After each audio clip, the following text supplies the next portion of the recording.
Allohim, men o'zimdan uyalaman. Men qilgan gunohlarimni eslashga ham uyalaman. Ammo sen hech narsani unutmagansan. Men namozni unutdim, kechiktirdim, shoshildim va ba'zida tark qildim.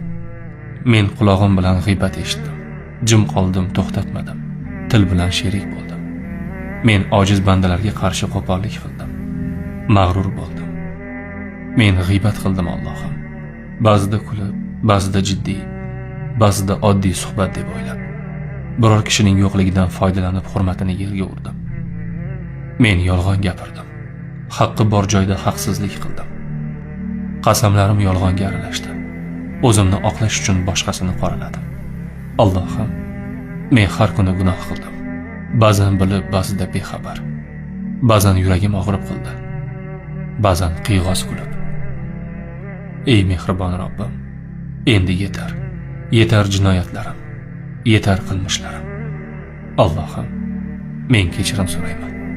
A'zolarim guvohlik berganida qayerga yashirinaman? Ey tavbalarni qabul qiluvchi zot, u tavba qildi va biz uni qabul qildik degan bandalaring safiga qo'shgan. Shundan umidvorman. Alloh bilan chin dildan gaplashishni istasangiz, qalblaringizga sokinlik olib kiruvchi, sizga to'g'ri duo qilishni va duoning ilmlarini o'rgatuvchi 7 soatlik audio kitob tayyorlab qo'ydim. Audio kitob nomi Duo anatomiyasi. Biodagi havola orqali o'tib olishingiz mumkin.